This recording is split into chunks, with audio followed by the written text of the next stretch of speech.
Hello friends, welcome to my channel study with Niranjana. तो friends, आज की इस वीडियो में हम कंजक्शन का अध्ययन करेंगे कि ये होता क्या है और इसके कितने पार्ट्स होते हैं, इसके डेफिनेशन क्या है, उसको हम शॉर्ट में कैसे पहचान सकते हैं कि यहाँ पर हमें कंजक्शन लगाना है। तो हम कैसे जान सकते हैं कि कंजक्शन होते क्या है, उसके कितने पार्ट्स होते हैं, कितने उन पार्ट्स कितने कितने पार्ट्स होते हैं। तो आज के इस पूरे वीडियो में हम इसका अध्ययन करेंगे। तो शुरुआत करते हैं डेफिनेशन से। तो डेफिनेशन क्या है? A word that is used to join और कनेक्ट द वर्ड्स और कॉल्ड कंजक्शन। कंजक्शन क्या है? कंजक्शन एक शब्द है जो कि किसको ज्वाइन करता है, किसको कनेक्ट करने में मदद करता है, वर्ड्स, और किसको ये कनेक्ट करता है, ये करता है सेंटेंस, फ्रेज, और ये क्लॉज में भी मदद करता है।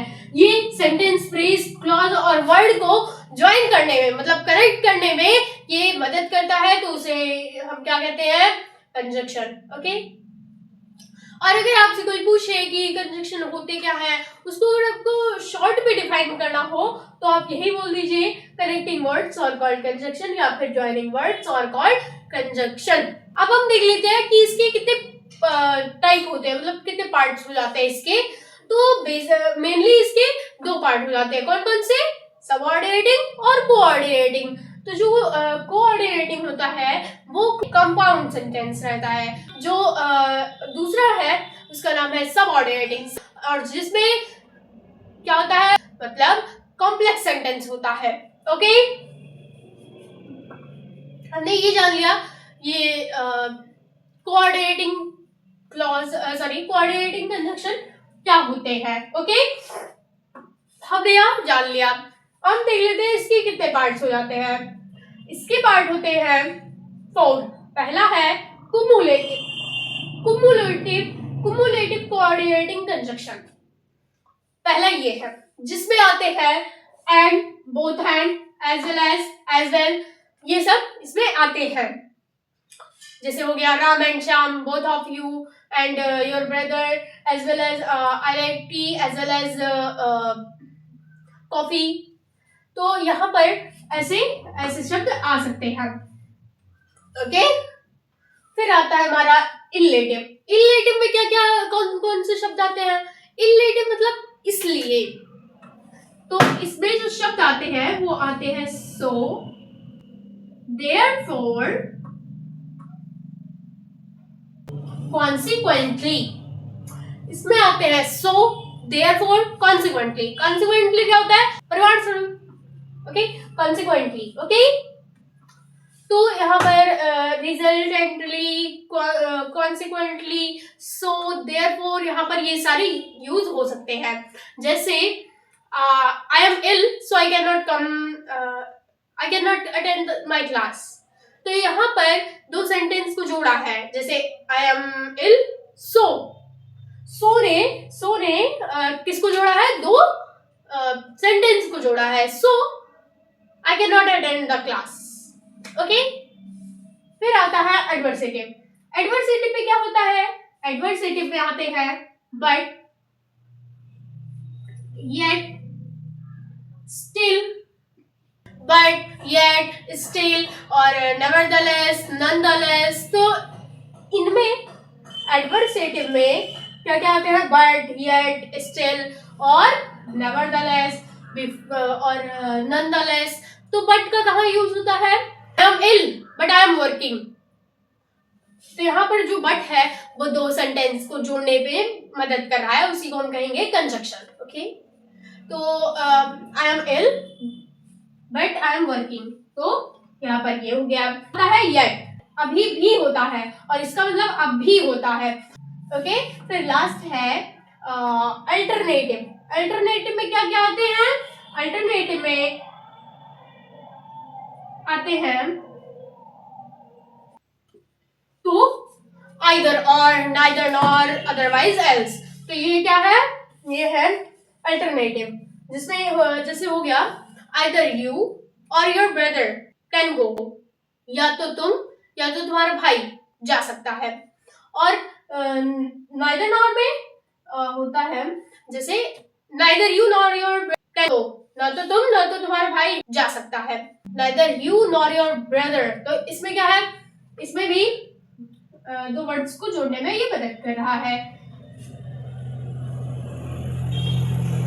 ओके, अदरवाइज एल्स ये सब किसमें आ रहे हैं, अल्टरनेटिव में। और जो कुमुलेटिव में and, both and, as well as, और इनलेटिव में सो, देयरफॉर, कॉन्सिक्वेंटली, परिमाण स्वरूप, और रिजल्टेंटली। और फिर आता है एडवर्सेटिव। एडवर्सेटिव में क्या होता है, but, yet, still, nevertheless, nonetheless, ये सब उसमें आते हैं। और फिर क्या आता है अल्टरनेटिव। अल्टरनेटिव में आइदर, और, नाइदर, और अदरवाइज एल्स। तो अब हम देख लेते हैं कि सबऑर्डिनेटिंग कंजक्शन क्या होते हैं। जो सबऑर्डिनेटिंग कंजक्शन होता है इसके कई पार्ट्स होते हैं, जिसमें होते हैं time, place, manner, condition, contrast, और कंट्रास्ट, रीजन, रिजल्ट, पर्पस, और पर्पस, ये सब, और रीजन, ये सब उसमें आते हैं। तो टाइम में कौन कौन से कैसे हम पहचान सकते हैं कि कौन सा वर्ड टाइम के लिए यूज हो रहा है, जैसे टिल, सिंस, बिफोर। तो यहाँ पर मैं लिख दे रही हूँ till, since, before, till, since, before, after, ago, now, ये सब क्या है, ये टाइम के लिए यूज होता है। प्लेस के लिए क्या क्या यूज होता है, wherever। होते तो बहुत है बट दो मैं बता रही हूँ, वेयर और wherever मेन होते हैं, होते बहुत है बट मेन यही होते हैं। ओके, और फिर आता है रीजन। रीजन में क्या क्या होते हैं, because, in the case of, ये सब किस में आते हैं, ये आते हैं रीजन में। तो रीजन में कैसे, यहाँ पर भी सेंस है और यहाँ पर भी सेंस है, तो ये वाला टाइम वाला सेंस, वो ये वाला सेंस क्या बता रहा है, ये टाइम बता रहा है। और यहाँ पर जो सेंस लगा हुआ है वो रीजन बता रहा है। ओके, फिर आता है रिजल्ट। रिजल्ट में क्या होता होगा, उसमें क्या यूज किया जाता है, तो इसमें होता है सो दैट और सच दैट, ये दोनों इसमें प्रयोग होते हैं। ओके, सो दैट और सच दैट रिजल्ट में प्रयोग होते हैं। So that he was not count, result में यही होता है। ओके, ये तो ज्वाइन नहीं करता है, लेकिन रिजल्ट में जो सो दैट होता है उसके बीच में ऐसे ही गैप रहता है, वहां पर हम कोई वर्ड शिफ्ट करते हैं, उसके बाद अपना पूरा सेंटेंस लिखते हैं। फिर आता है पर्पस, जिसमें होता है इन ऑर्डर टू, दैट, और दैट, सो दैट, ये सब उसमें किस में आते हैं, पर्पस में आते हैं।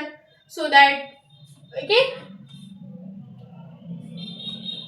फिर आता है कंडीशन। कंडीशन किस पे लगता है, कंडीशन लगता है इफ पे, अनलेस पे।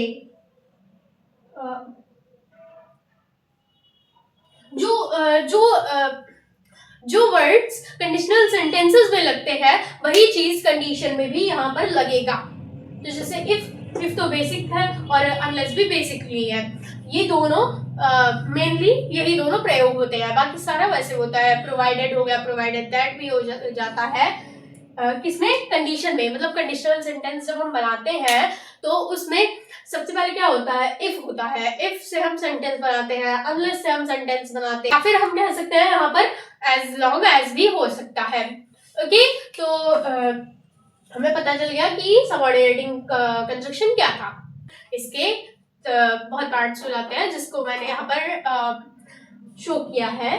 Time, place, reason, time, place, manner, reason, result, purpose, condition, contrast, ये सब उसमें क्या आते हैं, सबऑर्डिनेटिंग कंजक्शन में ये सब आते हैं।